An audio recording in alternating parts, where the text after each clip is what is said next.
All right, welcome back to Salt City Counseling, everybody. Once again, my name is Scott Carter. I'm going to scoot in a little bit. I'm being really cautious about scooting in because last time I did, I banged my knee really bad. This is Salt City Counseling. My name is Scott Carter. I'm a licensed therapist here in the beautiful state of Utah. In this video, I am going to... I'm starting a series here, so make sure you subscribe and hit notifications and share this. I'm going to start a series here on working on addressing and healing narcissistic trauma. I already did a video previously I got some pretty good feedback on it. I already did a video on the nature of narcissistic trauma, the results of narcissistic trauma. I talked about some of that powerlessness and some of that fear, the smallness, a lot of the results of getting that narcissistic trauma. Maybe it's from a parent, maybe it's from a partner, maybe it's both. A lot of people will marry a narcissistic type partner if they have a narcissistic type parent. And in this video, I am going to start addressing some of the things that you can do to heal this, to work on this, to improve this. And in this video, I'm actually going to talk about why I believe that the therapy world does poorly with treating, particularly, it does a poor job at treating trauma, but particularly this type of trauma, it does very, very poorly with. I'm going to share some of my thoughts on that. I'm going to start sharing some thoughts on what you can do instead. Before I can kind of get into that, I've got lots of housekeeping to get out of the way. Particularly, number one is that this particular video series, I plan on issuing one video a week on healing your own narcissistic trauma, or just, working on it, healing it, addressing it, improving on it, things that you can do on your own. This is not a diagnostic tool. This is not intended for you to diagnose yourself with PTSD. Okay, the guy on the internet is not saying that you have PTSD. If you believe that some of these clusters of behaviors apply to you, if you believe that you have been the recipient of some kind of narcissistic trauma, that's on you. That is your call. I know there are a lot of people that feel like they are in this particular situation, that they particularly feel like they are the ones that kind of fit this bill. That's on you. This is not intended to be a diagnostic tool. Number two, this is not intended to be psychotherapy. This is not intended for you to replace your therapist, fire your therapist, or not go to therapy at all. This is just intended for you to be able to have a better understanding of yourself and what I believe are approaches that are more likely to get you a positive outcome. And so don't fire your therapist. In fact, I would recommend that if you do have some of this narcissistic trauma, it is important to work with a therapist through this. It is important to get that support, kind of get that objectivity, hopefully, that comes with seeing a therapist.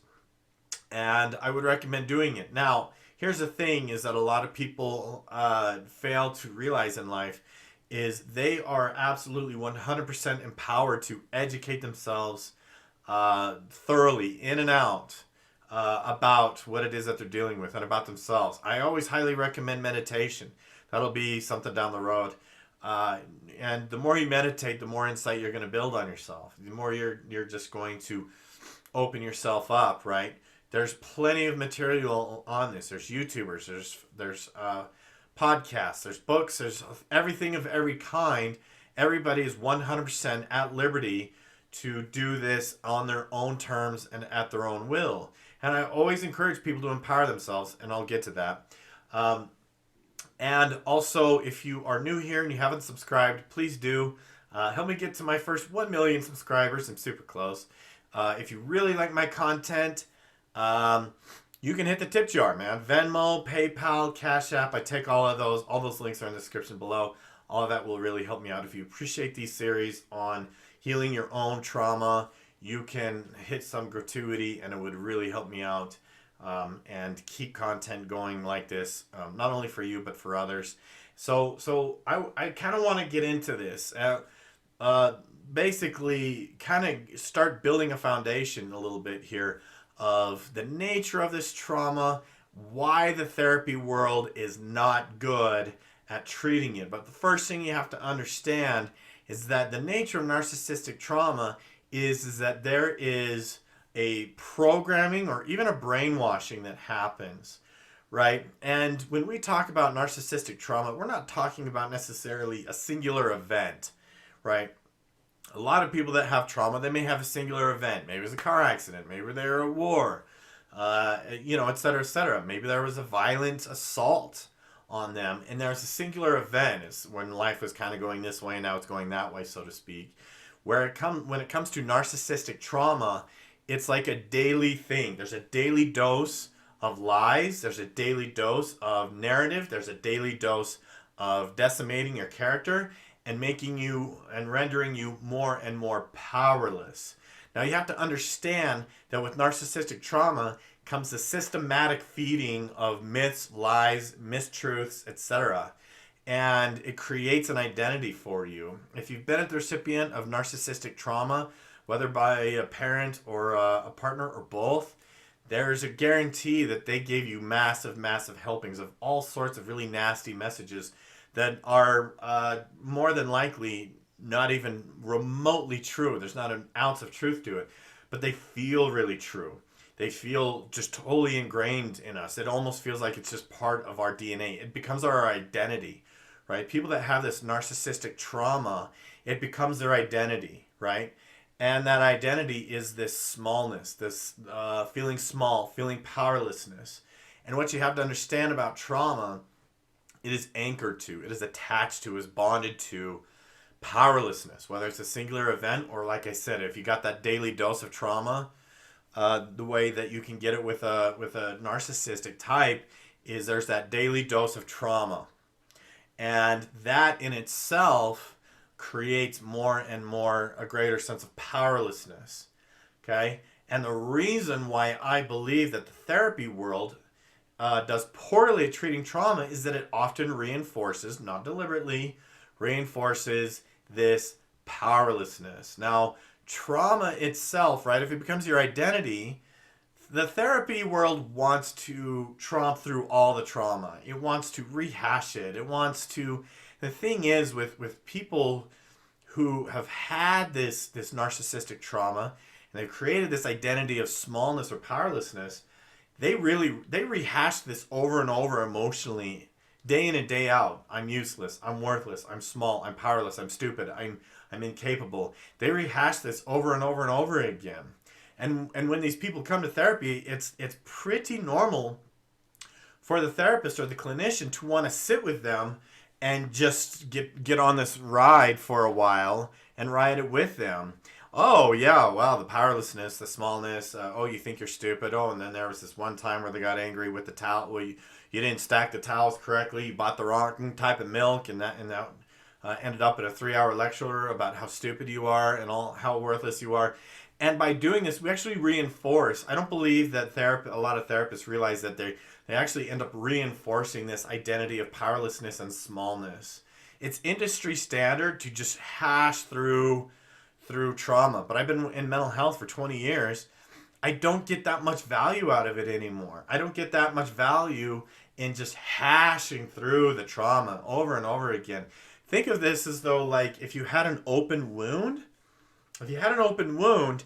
and you wanted it to heal, you wouldn't keep putting your finger into it, right? You wouldn't keep picking at it. You want it to heal. You want to leave it alone.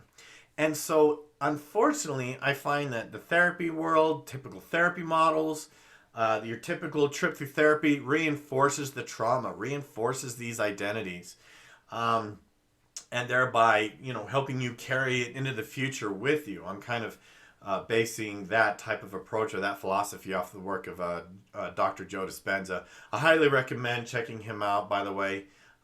He's written some awesome material about change and creating change. And that's really what this series is about, is leaving the trauma behind you, letting it go, instead of rehashing it over and over again. Because quite frankly, folks, as someone who's worked in mental health for 20 years, therapy and mental health falls under the umbrella of the medical model, and the medical model treats people like they're sick. It always does. It doesn't treat you like you're well. It doesn't treat you like you're getting well. It doesn't treat you like you're healing. It treats you like you're sick.